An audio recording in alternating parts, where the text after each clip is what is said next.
Hey guys, it's Ben the Coin Geek at Old Pueblo Coin in Tucson, Arizona, fresh off the United States Mexican Numismatic Association show, USMEX.org.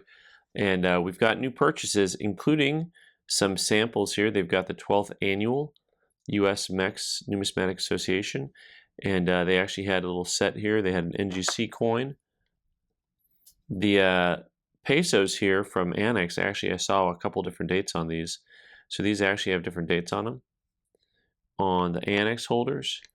And so this video here, we're going to have some new purchases for you lined up. But first the samples, and these I'll probably just go ahead and put up in an auction format. Here we got a PCGS sample for the show, and then the CAC samples are really pretty. 1939 un centavo, very lovely coin. The show is fantastic. If you didn't go, you can check. I got a little review talking about kind of how it was and what we saw and what we didn't see. What I'm going to start with here, I'm going to grab some stuff. You know, this show is comprised mostly of world coins, and so there's a special focus on Mexico, South America, Latin America. But I'm going to start with some Shipwreck stuff. 1855 Santiago, Chile coins. And so these guys are from the SS Central America, and they got the little picture of the Central America there going down underwater. So these guys, of course, the sea salvaged are very rough, oftentimes really rough. Look at that. You can see the design through all the deterioration and crustation. So these I picked a few up because I thought they were kind of cool. These run $195 each, and you can still see, I picked ones where I felt like you could still see the bird really well.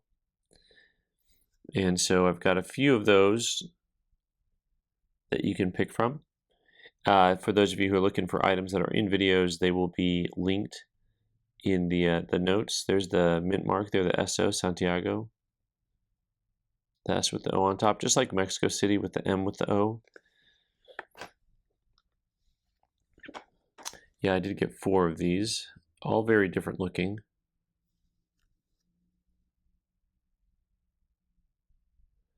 You can see some of the areas where, you know, they clean them, and you can see how that stuff pulls off, leaves, you know, the metal is still intact, but hard to get all that stuff off. They did wash these things when they came up off the ocean bottom. So what's cool is some people might like them a little crustier than others. What's cool to me is actually, so these guys came back, they were in a hoard, they got a new label, and those are in NGC holders. But of course, a lot of the original coins were in these really cool gold labels. And so I thought these were both really cool. I actually bought 2 of these. These are the 1 peso from the SS Central America. Also, you'll notice the years, 55 Santiago. And these I thought were really nice condition compared to what I saw. All the 50 centavo pieces I saw were really, really rough. But I bought 2 of these guys, the un peso. And of course, you can see plenty of that saltwater effect on those still. But all in all, pretty lovely. And this one, really, really nice.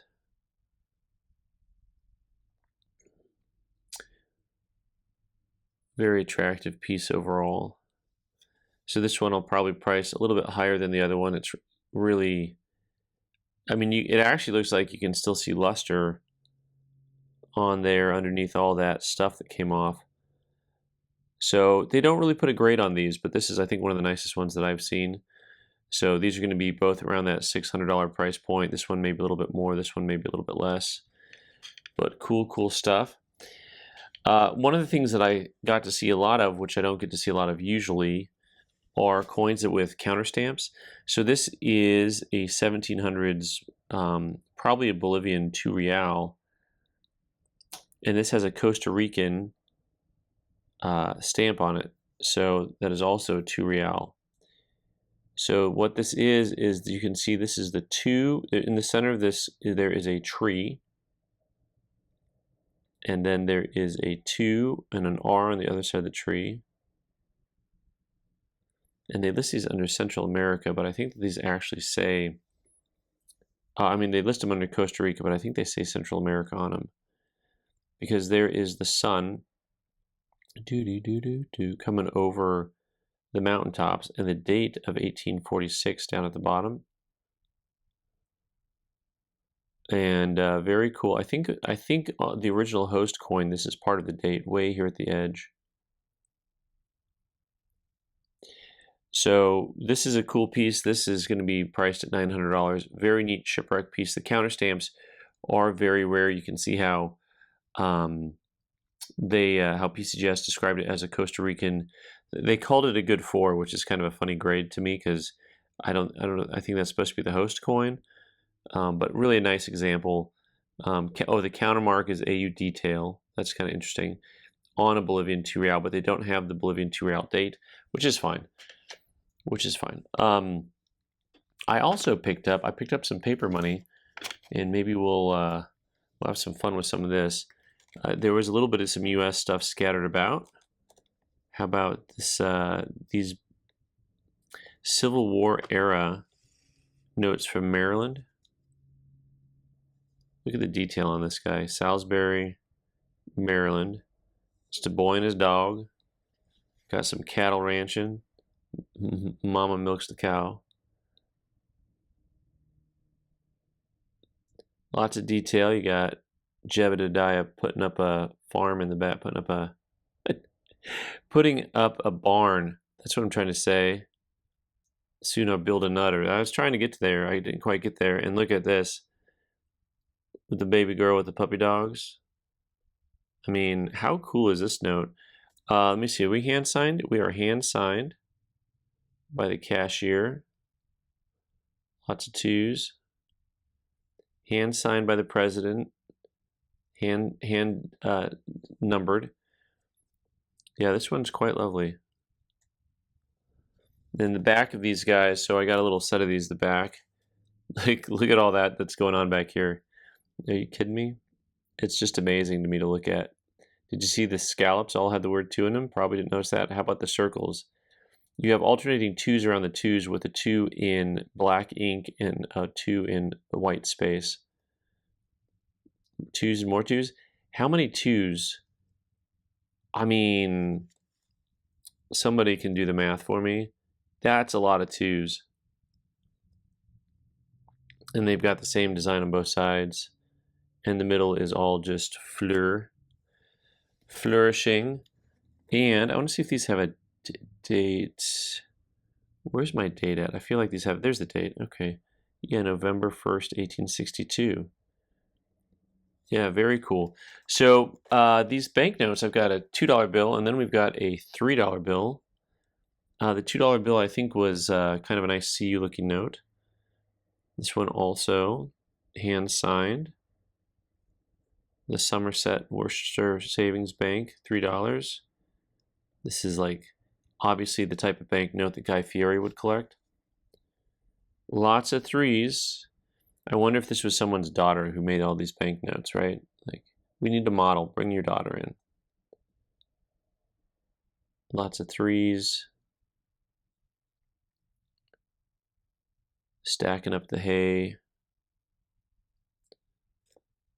Very neat. Spinning some yarn. So this one, the 3 also has a very dramatic looking reverse. Same thing happens over here. Some of you went to graphic design school. This is my future tattoo. For those of you who went to graphic design school, you get an understanding of just probably how difficult that is. These ones I think will probably end up be setting off to auction. I think those 2 notes are both CU. The 5 I think I'd call kind of AU. It's got a little bit of some wrinkle up here.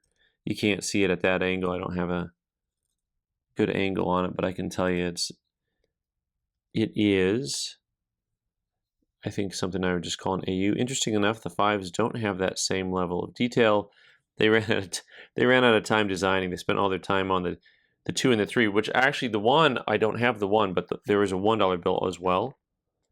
So probably had something similar going on. We got more cows.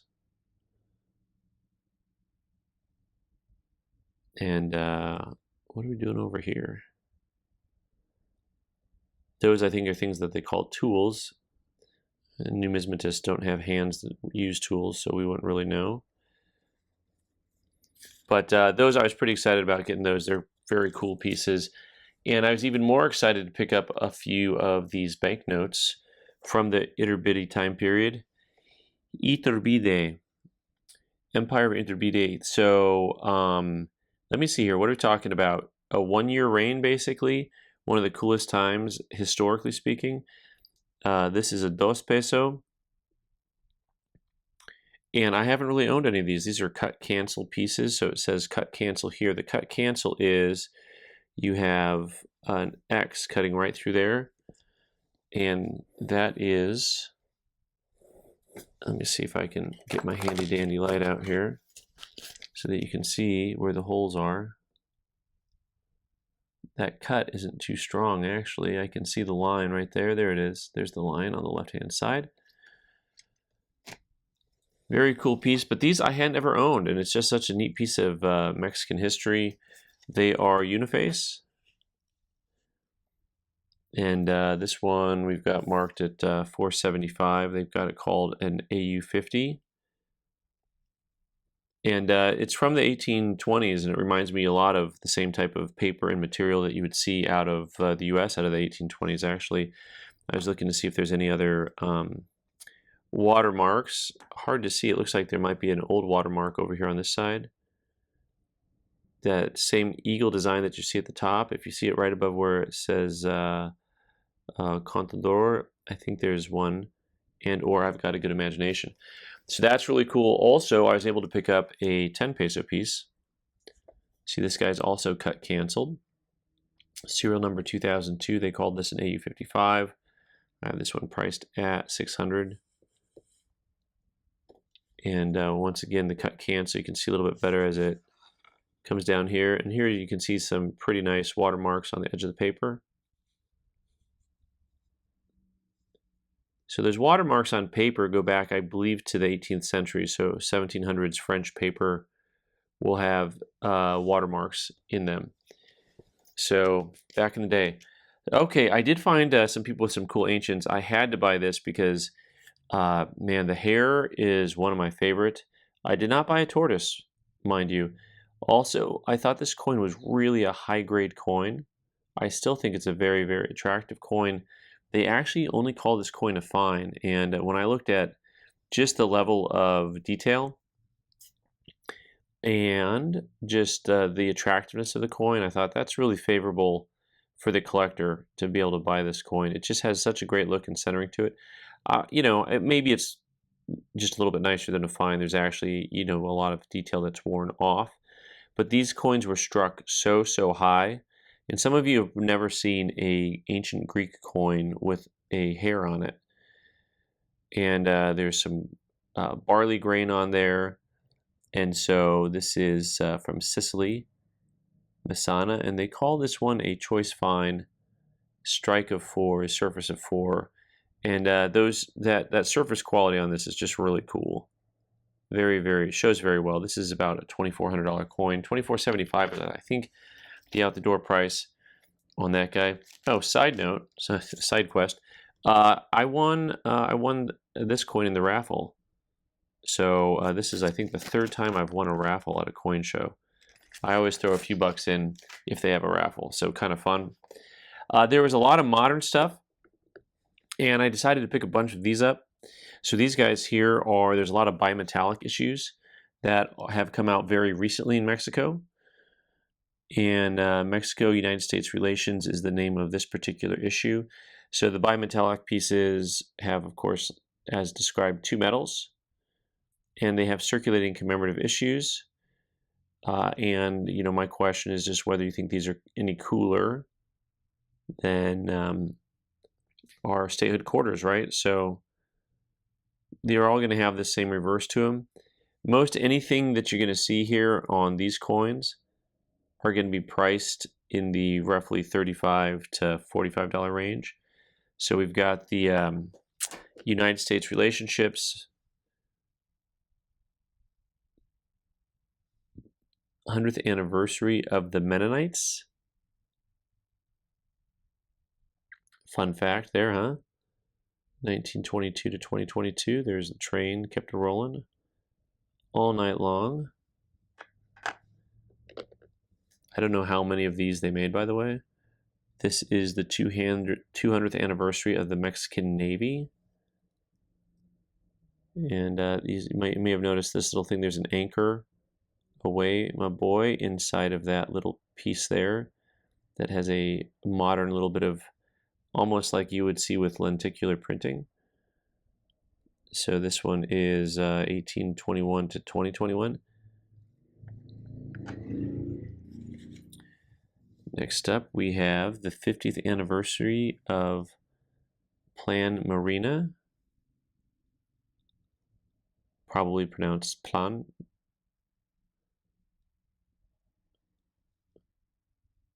But an area I'm not familiar with, have not traveled to the marina. Here's a smaller piece, this 5. This is quote unquote an older piece because this is from 2010. Let me see here. These guys, trying to remember if those were printed that way on purpose. I've had that before, haven't I? Or if that's just got the double printing on there. So this is a circulating anniversary piece from 2010, the 100th anniversary of Pancho Villa. Here is the fall of Mexico. Yes, right. If you haven't listened to the book, boy, now I'm gonna butcher this. What's the name of that book? 1581? 1481. Someone out there yelled it out loud for me. Also, the date is facing this way and facing this way. So that's, I think, because we've got the top half here is the old Aztec building, and then you have a modern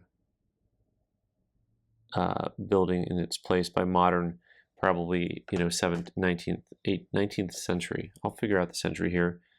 Here is the foundation of Mexico. Also, Tenochtitlan. I said it. Did I say it right? No, of course not. Why would I say it right? Once again, though, that the history in that area is really pretty fascinating.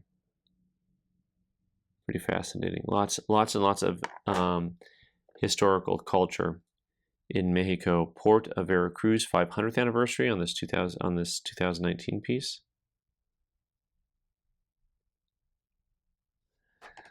Yeah, just a handful more of these to go, and then we'll get back to some of the older coins. Here is Zapata Salazar. Here we go. Emiliano Zapata Salazar, 100th anniversary of his death. I mean, that's what you do when you make coins. You can work with birth, creation, or death. Actually, I really like the use of negative space on this. That's actually a very good look. Once again, one of the things that I would ask you in general is if you like U.S. coins, modern U.S. coin designs, what do you think of these? Ooh, we got cannons. That's good news. Military Academy, 200th anniversary, 2023.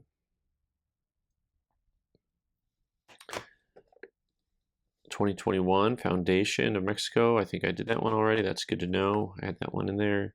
I've got multiples of these, by the way. Independence, 200th anniversary of independence. 1821 to 2021.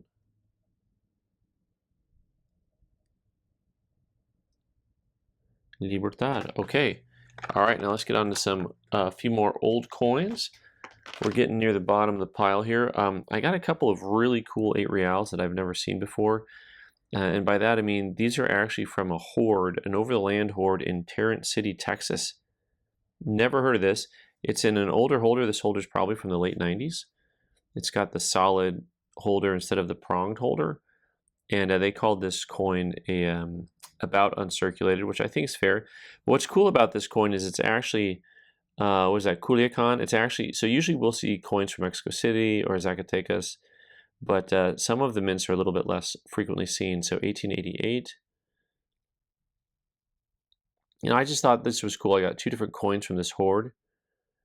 So and these are going to be $2.50 each on these guys. They're both graded AU or about uncirculated, but I think it was this one here that's the Mexican Potosi mint, 1886, that I think, honest to goodness, they call it an AU, but you know, that coin is really all there, really lovely.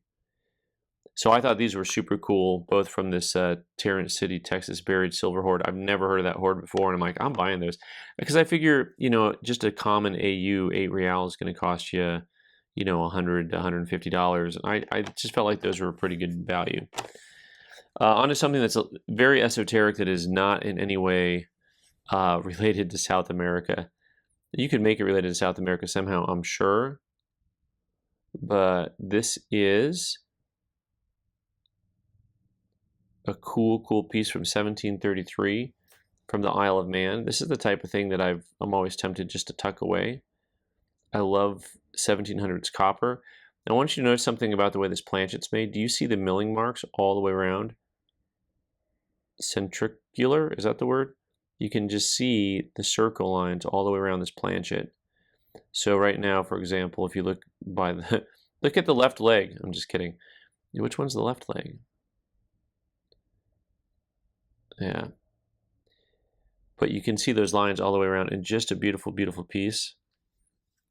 This, for now, will be up for sale for $1,200. This is MS64 brown. Just a neat piece of history. It has a little bit of a proof-like finish to it, a little bit of glow in there, underneath there, but also you can see the milling process on both sides. And what a super morbid imagery that is, right? Dingo's got my baby. And a couple more things here. Also, very, very interesting denomination. This 1855 Ecuadorian piece on like a type of debased silver. A Quito is the denomination, I believe, on these. 1855 Ecuador. So it's like the equivalent of a 4 real, or it's a Quito. Really cool piece. This guy, I'm trying to remember, I think I had this guy priced at 500. It's really a rare piece. I know it's not, it ain't pretty, but it's ugly pretty. It's the kind of pretty that I can appreciate as a collector. I really enjoy these small pieces. Some of you guys have heard me show off or talk about some of like the real small, the quarter reals. This one is actually a very scarce piece because it's a 1790 portrait piece, and you know, if we learned anything about mint marks previously at the beginning of the show here, we learned that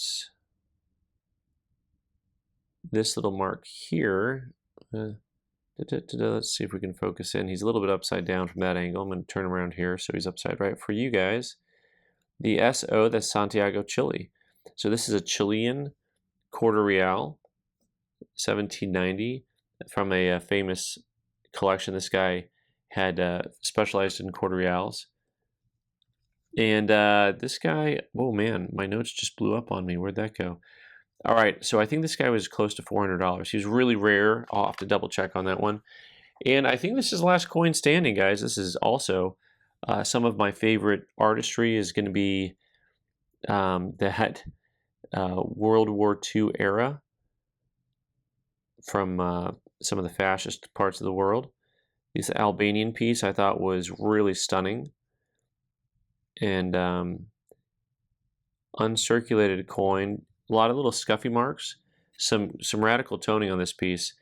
MS62, and I think that's a fair grade. Maybe call it a 63. 62 is fine, nothing to be mad about. I think this coin is just lovely though. The artistry and then just the tone. Maybe we'll just put this one up for auction. Started at 150 bucks or 100, something like that. It's just kind of a cool coin. I liked it. Anyways, we got new purchases. Lots of surprises. All right, guys, thanks so much for being here. I'm Ben the Coin Geek. You can subscribe by clicking on the owl button in the corner and watch more videos on the right side of the screen. Thanks.